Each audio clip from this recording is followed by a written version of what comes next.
Jakarta, 17 Agustus 1945. Indonesia memproklamasikan kemerdekaannya. Namun, belum genap 1 bulan usia kemerdekaan, pada tanggal 15 September 1945, tentara sekutu yang di dalamnya ada tentara Belanda mendarat di Jakarta dan kota-kota yang lain. Setelah kekalahan pihak Jepang, rakyat dan pejuang Indonesia melucuti senjata para tentara Jepang. Pada saat itu, tentara sekutu atau yang dikenal dengan AFNEI datang bertugas untuk melucuti tentara Jepang, membebaskan para tawanan perang yang ditahan Jepang, serta memulangkan tentara Jepang ke negerinya. Namun ternyata, tentara Inggris yang diboncengi tentara Belanda datang membawa misi mengembalikan Indonesia kepada administrasi pemerintahan Belanda sebagai negara jajahan Hindia Belanda yang dikenal Netherlands Indies Civil Administration atau NICA. Sebab sekali lagi saya katakan, kami gandrung kemerdekaan. Semboyan kami ialah merdeka atau mati. Bagi kami tidak ada tanah air sonder kemerdekaan. Tidak ada kemerdekaan sonder tanah air. Kalau tuan-tuan menyerang kami dengan pedang dan bom dan beril dan meriam, maka kami akan melawan mati-matian, berkelahi mati-matian. Kan yakinlah, tuan-tuan tidak dapat mematahkan kami. Kami pasti dibantu Tuhan. Kami pasti akan merdeka. Presiden Soekarno mencoba berdiplomasi agar tentara sekutu bekerja profesional dengan hanya mengurus tahanan perang saja dan tidak mengotak-atik status kemerdekaan Republik Indonesia. Namun upaya Presiden Soekarno tidak membuahkan hasil. Kemudian beliau menghitung, jika terjadi peperangan secara matematis tidak mungkin mengalahkan sekutu. Persenjataan mereka jauh lebih lengkap dan memadai. Atas saran Jenderal Besar Sudirman, Presiden Soekarno diminta mengirim utusan khusus untuk menghadap Raisul Akbar Nahdlatul Ulama, Hadratus Syekh Kiai Haji Hasyim Asy'ari di Pondok Pesantren Tebu Ireng, Jombang, dengan tujuan meminta fatwa Kiai Hasyim Asy'ari tentang hukumnya berjihad membela negara yang notabene bukan negara Islam seperti Negara Kesatuan Republik Indonesia. Kemudian Kiai Hasyim memanggil Kiai Wahab Hasbullah dari Tambak Beras, Jombang, untuk mengumpulkan seluruh ketua NU se-Jawa dan Madura dan membahas persoalan ini. Bukan hanya itu, Kiai Hasyim juga meminta kiai-kiai utama NU untuk bersolat istikharah, meminta petunjuk Allah Subhanahu wa Ta'ala dalam memutuskan fatwa ini. 21 Oktober 1945, seluruh delegasi NU se-Jawa dan Madura sudah berkumpul di kantor pusat Ansor di Jalan Puputan, Surabaya. Kiai Hasyim memimpin langsung pertemuan tersebut, kemudian dilanjutkan Kiai Wahab dan berdiskusi serta mendengarkan hasil istikharah para kiai utama NU. Keesokan harinya, tanggal 22 Oktober 1945, ditetapkannya 3 rumusan penting yang dikenal sebagai Resolusi Jihad NU. Pertama, setiap muslim, tua, muda, miskin sekalipun, wajib memerangi orang kafir yang merintangi kemerdekaan Indonesia. Kedua, pejuang yang mati membela dalam kemerdekaan Indonesia layak dianggap syuhada. Dan ketiga, warga yang memihak kepada Belanda dianggap memecah belah persatuan dan oleh karena itu harus dihukum mati. Dokumen yang bertuliskan dalam huruf Arab Pegon atau Arab Jawa ditandatangani oleh Kiai Hasyim Asy'ari, disebarluaskan ke jaringan-jaringan pesantren, tidak terkecuali kepada komandan-komandan Laskar Hizbullah dan Sabilillah di seluruh penjuru Jawa dan Madura. Dokumen resolusi jihad juga disebarluaskan di beberapa media massa pergerakan saat itu. Hanya berselang 3 hari setelah resolusi jihad dicetuskan, pada 25 Oktober 1945, 6.000 pasukan militer sekutu mendarat di Pelabuhan Tanjung Perak, Surabaya dengan persenjataan lengkap. Mendengar berita tersebut, ribuan santri dan kiai dari seluruh Jawa Timur bergerak menuju Surabaya.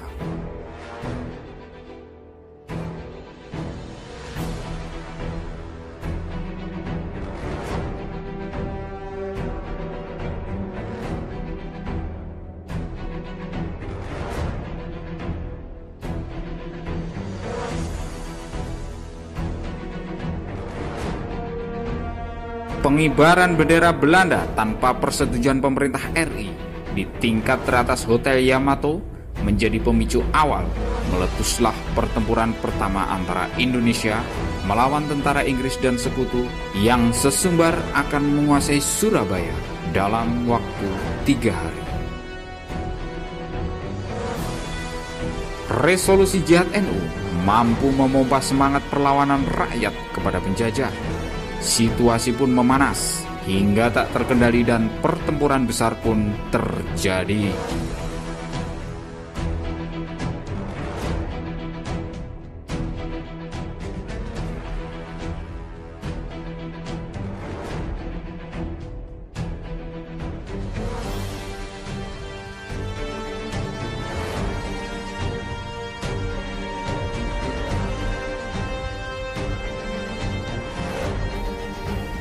Pertempuran ini terjadi selama 3 hari, dari tanggal 27 hingga 29 Oktober 1940.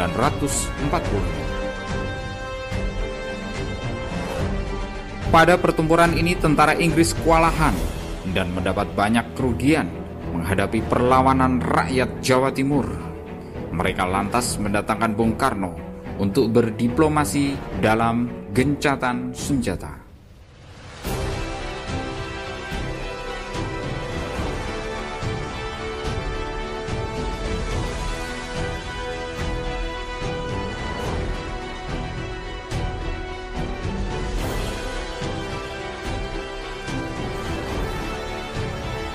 Pagi hari 30 Oktober 1945, gencatan senjata ditandatangani oleh pemerintah Indonesia dan Inggris.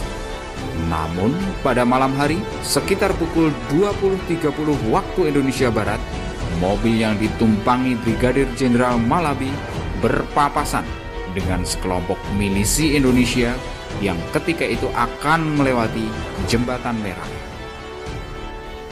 Kesalahpahaman menyebabkan terjadinya tembak-menembak dan berakhir dengan tewasnya Jenderal Malabi. Kematian Malabi ini menyebabkan pihak Inggris marah kepada Indonesia.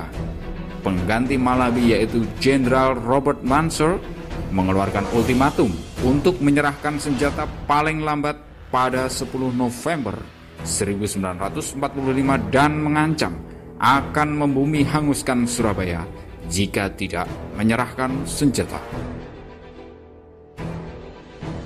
Ultimatum yang disebarkan melalui pamflet udara oleh tentara Inggris membuat Komandan Hizbullah, Sabilillah, Mujahidin, Tentara Keamanan Rakyat, dan para santri marah besar.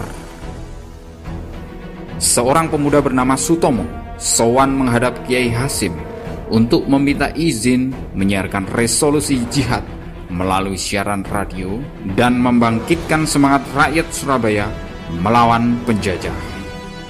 Bismillahirrahmanirrahim. Merdeka! Saudara-saudara penduduk kota Surabaya, kita semuanya telah mengetahui bahwa hari ini tentara Inggris telah menyebarkan pamflet-pamflet yang memberikan suatu ancaman kepada kita semua. Kita diwajibkan untuk dalam waktu yang mereka tentukan menyerahkan senjata-senjata yang telah kita rebut dari tangannya tentara Jepang. Tetapi inilah jawaban kita. Selama banteng-banteng Indonesia masih mempunyai darah merah yang dapat membuat tertarik kain putih, merah dan putih, maka selama itu kita mau menyerah kepada siapapun juga. Allahu Akbar, Allahu Akbar, Allahu Akbar. Merdeka! Hari itu, nyaris seluruh sudut kota Surabaya dipenuhi pemuda dan kelompok bersenjata. Dan terjadilah pertempuran besar 10 November, Surabaya.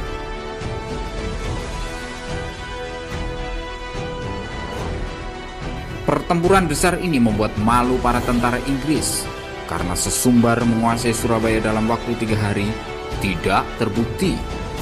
Bahkan pada hari kedua, Jenderal Robert Sherman tewas dalam kecelakaan pesawat. Hal itu menandakan bahwa dalam waktu 1 bulan, mereka sudah kehilangan 2 jenderal terbaik mereka.